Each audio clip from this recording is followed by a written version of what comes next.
My name is Roya. I'm a member success manager here at Galvanize, and really one of my goals is to bring more women into our space, more female founders, business owners. We want to support you guys, and so we want to host, my personal goal is for us to host at least one Women in Tech or entrepreneurial event focused on helping women. So that's kind of my goal here, one of my goals here at Galvanize. But I would love for each of you to introduce yourselves and tell the audience a little bit about yourself. Sure, I can start since I'm next to you. My name is Jessica Hansen, and I am the Global Engagement Manager at a nonprofit called Kiva.org. So we are the world's largest microfinance platform. We have a mission to connect people through lending to alleviate poverty and create opportunity. We're lending now in 83 countries. We have over 2.4 million people who are borrowing loans through the Kiva website, and over 1.6 million people who are lending to people all around the world through the Kiva website. So I'm their global engagement manager, but I come from a different background. I was working with refugees for about 10 to 15 years in Southeast Asia and East Africa, and I moved here to San Francisco from rural Kenya, where I was helping develop literacy programs in rural primary schools. So I have a real passion for helping empower people and connecting people to the resources and information they need to succeed. Amazing. Hi, I'm Natasha Chatlein. I'm originally from a tiny island called Curacao, but I've been in the US for 20 years, in the Bay Area for 10, and I've done a whole gamut of things. The latest that I'm doing is I founded BrainCoral Labs to connect the Caribbean and Latin America to the Silicon Valley ecosystem. Drawing from my experience in tech, I used to be an engineer, I used to work connecting Europe to Silicon Valley, and now I want to do that for my own region. And I also started, just because I'm not busy enough, my own handmade body care products with essential oils, aromatherapy, all that good stuff, to stay a little bit more in the girly side of things. But I'm very passionate about helping startup entrepreneurs, especially women, from the Caribbean and Latin America, getting a segue into this whole ecosystem and getting a global outlook on how to do business so that we can scale and blow things up too. I'm calling you for the creams, so I need them. Hi everyone, my name is Rosie the Closer, and yes, I am branded, and that is my name. And just like my partner here in crime, I'm actually a serial entrepreneur. I'm the CEO of Compelling Conversations, which is inclusive leadership training and diversity marketing consulting. And a couple of years ago, I started Latina Success Network after I used to run the Society of Hispanic Professional Engineers, and I ran a very in-depth research project and found, why aren't Latinas moving up in the workplace? And then also, they're starting businesses faster than any other women, but why are they not scaling? So in Latina Success Network, we have two academies. One is the Communication Academy to bridge the soft skills gap and the leadership gap in tech and corporate. And then the Startup Academy to bridge the business acumen gap so that Latinas can actually start their companies and scale and know how to go out for money and get the money. And actually the deadline for Latina Success Network Startup Academy is March 31st, so in a couple of days. So if you're interested, just come up to me and I'd be happy to talk to you about it. Very excited to be here. And we have one more panelist virtually, Hema. If you'd like to introduce yourself, Hema. Hello, everyone. I'm so happy to be participating and so proud to be with such an amazing event. I love this global, and it's an awesome opportunity to meet these amazing women that are working for the economic empowerment for women. Well, I'm an engineer in computer systems, and I work cybersecurity field, especially working, assessing other companies on how to protect their information, and also currently working as a freelance on the secure development of mobile applications and websites, and I just love technology. And also I'm supported with Roxana and her team for diversity on global, and helping her and also the team and empower women in Latin America, especially in the tech field. And I'm so glad that everyone is having a good time today, and I'm sure that we're going to learn from each other a lot today. Awesome. Well, let's go ahead and get started. We have this lovely panel of ladies. So our panel is really going to jump into the business of being business women, the impact, what are some of the challenges and uncommon alliances associated with that. So let's get started. So we know that building a business is hard. Building a business, building your career. What are some of the challenges that you think we still face in 2017? And do you feel like we're making progress? So I'll get started since I have two ventures. I think, and I'm glad that Kiva's sitting here, because I think that the number one issue that still a lot of women have is capital.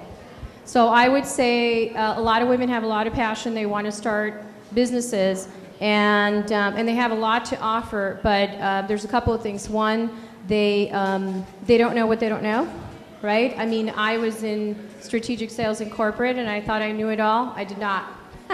I did not. I thought, I got all this figured out. Nope. I think it took me like a couple of years to realize all the intricacies of business. So I think capital is a huge challenge, because as soon as you bring capital, then you can actually bring other resources in, which means other people to help you in the business.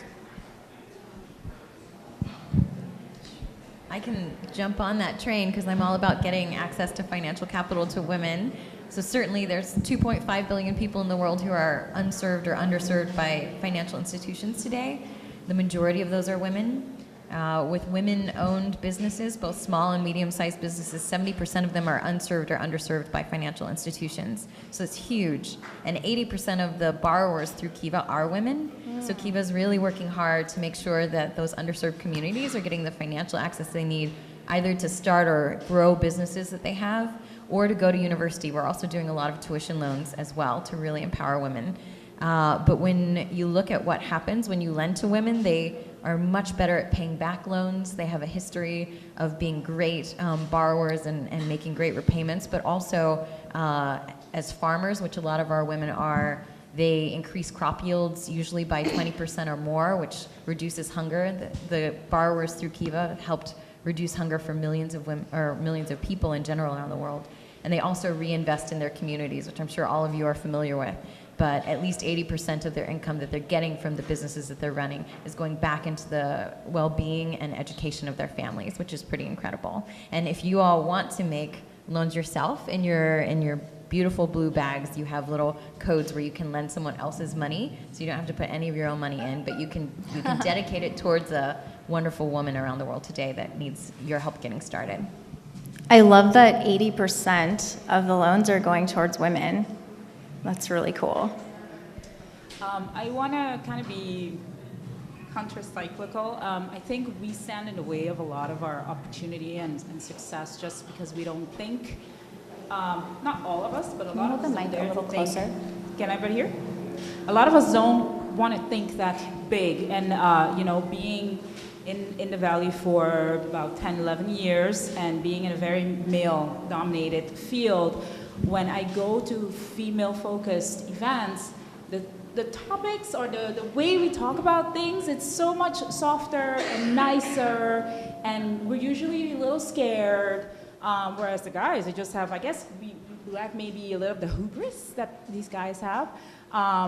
So I think, yes, there's a lot of external factors, but also I think the time is now for us to really just, be bold and think really, really large and not be so polite and nice anymore. So I think that is one thing that is really we're holding ourselves back sometimes. Yeah, we got to put ourselves out there and be proud. Guys don't have a problem doing this. So you just reminded me. So I've dealt with a lot of women that usually end up coming to me afterwards. Going with what you said, I think it's really important that you start thinking of what do you want to do with that business afterwards, right? So I think that's the aspect of starting big. And I think one of the things that a lot of women don't do is right from the beginning you have to think of contracts. And you have to think in terms of business terminology. And you have to think like a businesswoman. And I agree with what you're saying. I think sometimes women, like if I say that to them, some of them get offended, then I feel, well, you know what, if you want to say you want to go big, then it's actually, you're not going to get there. Because there's so many women that I've met that had legitimate businesses, and because they didn't read the contract, then usually it was, I hate to say it, nothing against males, but usually the male partner ended up just like cleaning house, and they ended up losing their idea and everything, and they had to start all over again, and that happens more than often. And Gemma, did you want to comment? Yes. Okay. Well, I think that the challenges that we are still facing in 2017 is that we are still working on equity of men and women. But it seems that today still some people are not taking this type of movements and projects seriously. Because there's still a bad stigma about supporting. We need to become aware that promoting equity and empowerment for women does not mean that we are taking teams from men and women, but we need to still work together to actually have equal conditions of and get the same recognition and human rights for everyone. All right. So thinking big now, how did you impact and kind of shake up your space as a woman? Do you have any stories to tell, or any like learning moments, or anything that really stood out? Well, so I think for me, I came to this country when I was 4, undocumented, and the very first, and I didn't become legal till I was 11. So I pretty much lived 2 lives, but. You don't know how relief it is when you get documented, and you really have to stop pretending that you're somebody else. That's for another panel. But my dad and I, when we bought our first house, and we bought our first house when we were undocumented, and I come from a long line of entrepreneurs.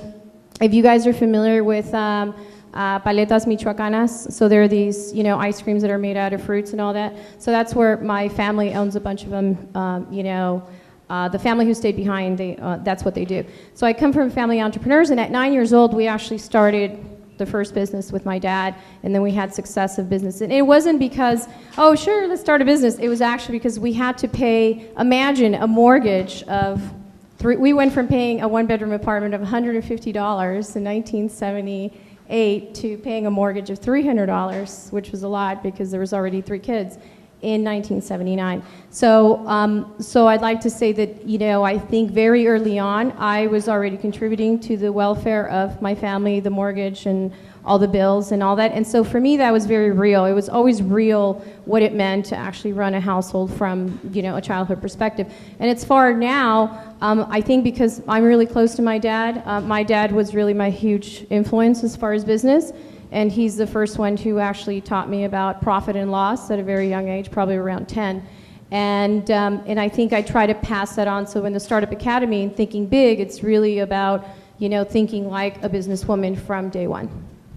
Sure, I can think of a lot of different examples of the women of Kiva sort of disrupting things around the office. And but I think probably the one that sticks out to me right now, because it just passed, is we are very big about celebrating women and celebrating the success and stories of all the incredible women that have borrowed loans through Kiva, as well as the women who are lending through Kiva. The majority of our borrowers are women. The majority of our lenders are also women. So there's a lot of really beautiful stories there.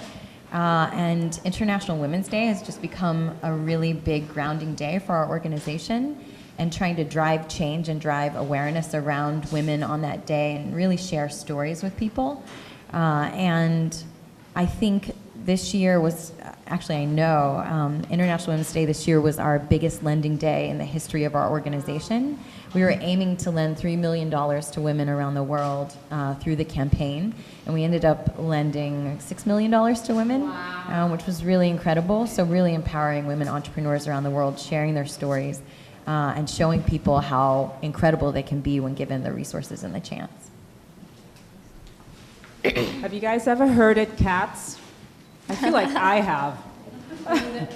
No, herd, like you herd, yeah. I feel like I have. My previous life, when I still had a job, I used to be a science and tech advisor for Europe in food and agriculture. And the space, I went into the space all, bright-eyed and bushy-tailed because I thought food and agriculture, it's stuff from the heart and, stuff that binds people together. And I come into this very much male-dominated world with all these males that are constantly fighting. A whole bunch of guys that are looking for the next Google of food of whatever it is. And I wanted everybody to work together. I organized an event, Food and Agriculture. I think it was in support of a food accelerator. And I just made sure that it was such a compelling event that I had the biggest enemies together in a room. Okay, one was standing there and the other was standing over there. It was fine. I had them together in a room, and it was so powerful to see that if there is a common goal or a common good, it doesn't matter who's fighting, they will come because they realize they have to work together. So that is one that really stands out in my mind. I mean, it was a lot of tears, let me tell you, getting that together, because when someone says to you, if he comes, I'm gonna throw his thing under the bus, I'm telling you, it was a lot of pressure. But I'm still very proud of myself too, that I, accomplished that as a woman in this very male-dominated space. So that is one instance that I remember clearly. Emma, did you also want to contribute to this question? Yeah. Okay, well, I think I'm still shaking up my space as a woman. In Latin America, well, we still need to prove ourselves to be enough and to go beyond all the limitations. I received so many stories of women going on their own business from all Latin America this week, knowing that we are having this event. And little by little, we're making progress in educating women around us. I personally enjoy getting girls enthusiastic about science and technology, and I try to offer myself every time I can to share my own experience, so they believe that it's possible to succeed in this field, no matter the age, no matter the background, no matter how all the political problems that we're facing. I mean, we need to shape the space with our own examples. I completely agree with that. I think that each of us, it's our obligation really to share and create that kind of impact. And it starts with each one of us, really. So I'm going to jump to the third question. What was an uncommon alliance that you made, and how did it change or impact the environment or culture of your industry? And have you done anything really creative or out of the box to get there? There are a lot of different players involved in our organization's success and survival, and so three different parts pop to mind. One is from the borrower side, so people who are actually borrowing the loans. We have fantastic partners that are really empowering women, and some of them are very unconventional, and they, instead of charging financial interest on their loans, charge what they call social interest. The one that's popping to my head is called CamFed. It's the Campaign for Female Education. And if you're a young woman who borrows a loan through them, the social interest that you pay back is by being a mentor or educator to other women in your community, which is pretty incredible.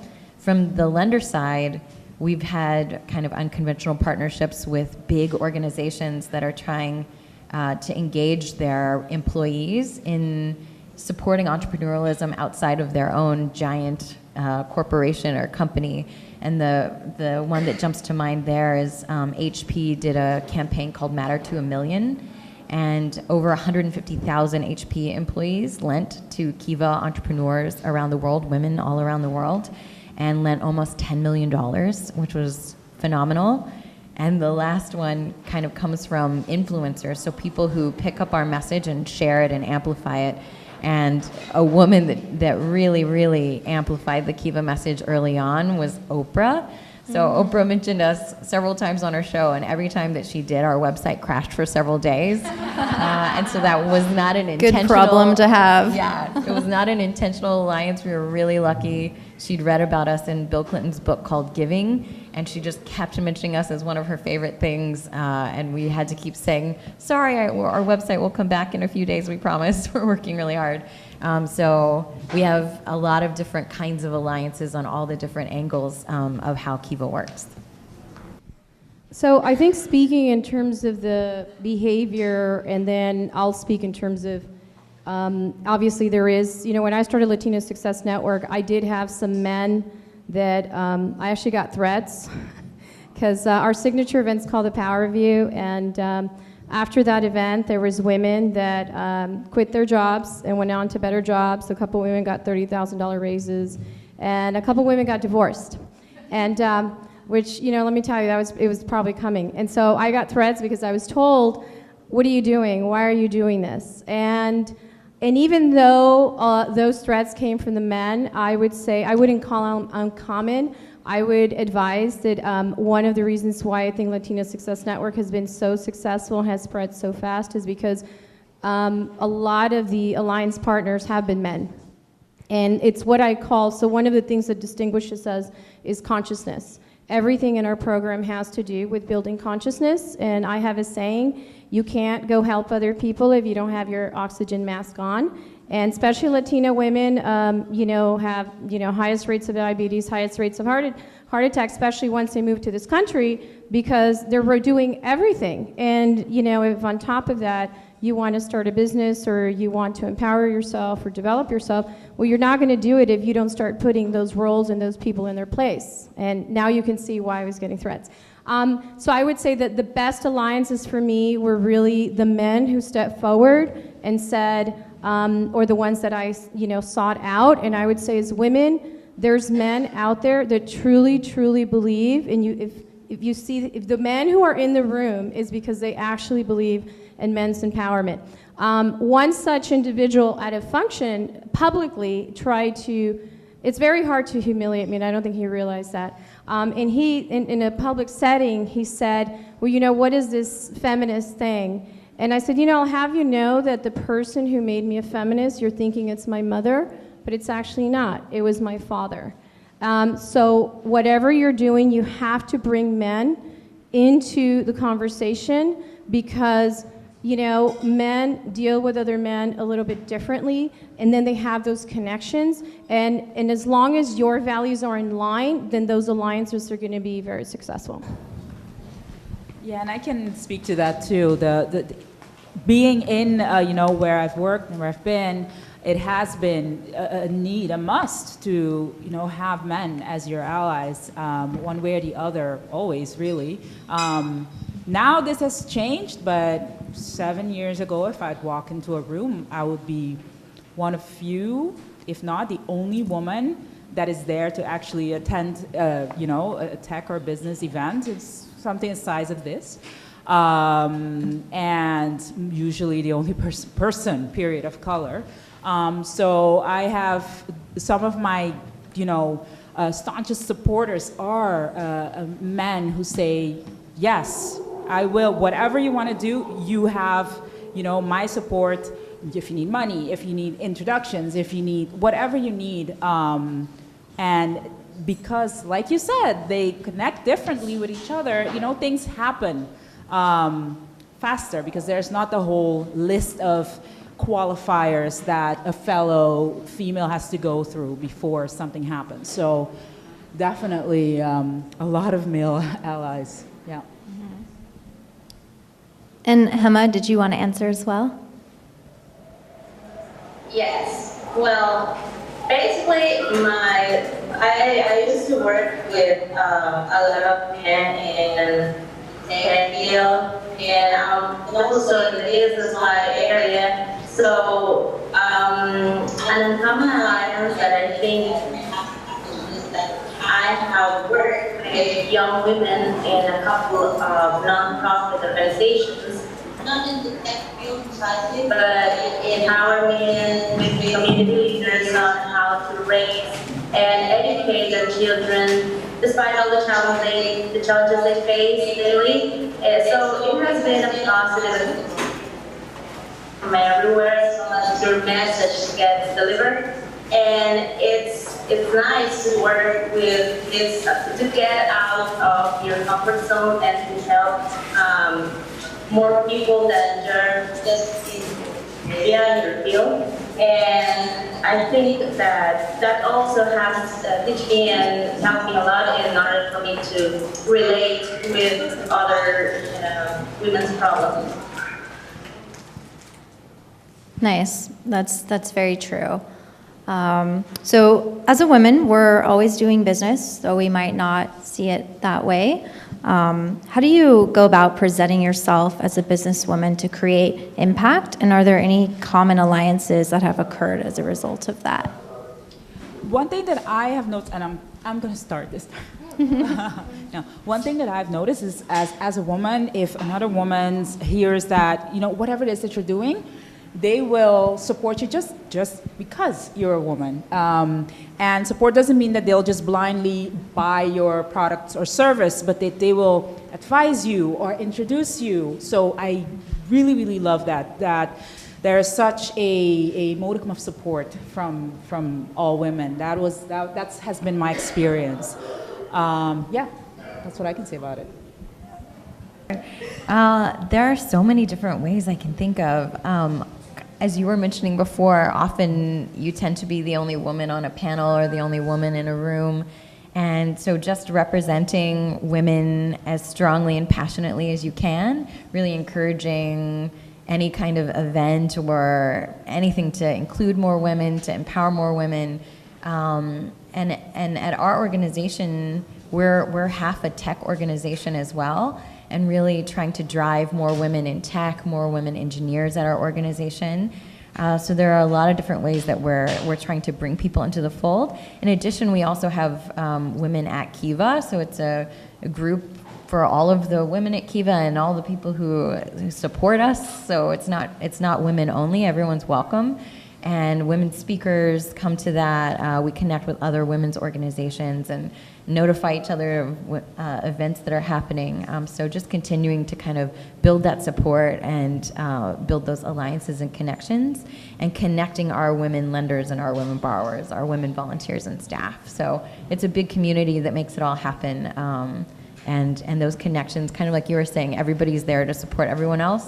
I think all of us are very open to seeing what the needs are. If Kiva or we individually are not the people to fill those needs, we often know somebody in the industry that they're looking for, in the world that they're looking to connect to. So just continuing to build those connections for everyone. So I just want to share with you that neurologically, it only takes 7 seconds for somebody else subconscious to make a judgment about you. That's it, 7 seconds. Online, it's 3 seconds. So that was one of the reasons, and aside from the fact that my full name is Rosalinda Zepeda, and when I started speaking professionally, nobody could actually pronounce it. They would say Rosie Rita Zepeda. But it's okay, I didn't get offended. But the reason I mention that is because one of the things that I teach in the academies is that as women, part of stepping and being bold is that people have to know you're in the room. And the way they know you're in the room is you have to interrupt, and you have to ask questions, and don't ask permission, and make sure that when you leave, everybody knows your name, okay? And most women, they show up, but they don't show up, I would say, authentically and knowing strategically what they want to get out of, let's say, this event or a business meeting. And usually what ends up happening behaviorally is that they end up having somebody else drive the conversation. So I would say you have to be your best advocate, and you have to think in terms of how other people's brains, and especially if there would be more men in this room, I would guarantee you it's just just human behavior that a lot then of the women who are normally vocal will then sort of tone down. So the best way to connect to that is that, you have to be your authentic self. You have to be your authentic self. If you have a business, try and brand even yourself so that people know if there's 10 other people doing the same thing you do, how are you actually going to stand out from the crowd? And whenever you say your name or whenever you ask the questions, never apologize. Never apologize. And it's better you take a break and get your thoughts together than to say you're not sure about something. So show up and declare you matter. I've actually started doing that, like kind of recognizing how often I apologize about things and recognizing it and trying not to do it as often. Can I jump in on that? I think also what we're told is not just indeed showing up, but I think we also have to strike this happy medium of not trying to be like a man, right? But also not be gentle, because that's another thing that I keep hearing. It's like, yeah, you know, as a woman, we need to let ourselves be heard in this, you know, woman's way, gentle. No, you can let yourself be heard in a way that's not rude, but you don't have to be gentle about it. So I think that is one caveat that I always try not to fall into, and saying, I think. Did I just do that, by the way? It's also something that we need to stay away from as much as possible, and just sound like we know it all, you know? That's definitely one thing that I think as women, I'm doing it again, I think. That is something that we as women have to work on. Not say I think, not being gentle just because we're these soft creatures, etc. Just be present in a firm, assertive way. Yeah. I'd love to hear your thoughts on this question too, Hema. Okay. Well, I believe that a lot of us here are mothers, wives, and we're in balancing a lot of goals.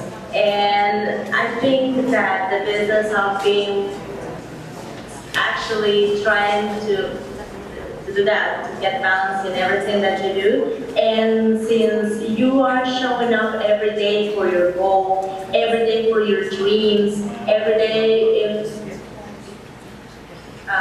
yourself, your daughters, your friends, your sisters grow with you, I think that is something that continues impacting the world, and also making,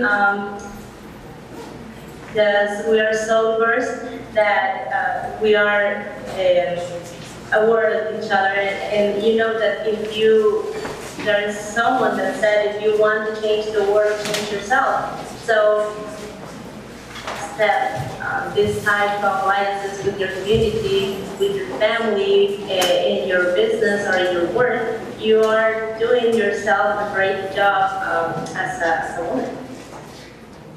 Very true. Well, that was our last question. I want to thank you ladies for taking the time to be on our panel and give us some insights. With that, I will go ahead and let Kendra take it over. Can I get a round of applause for the first panel?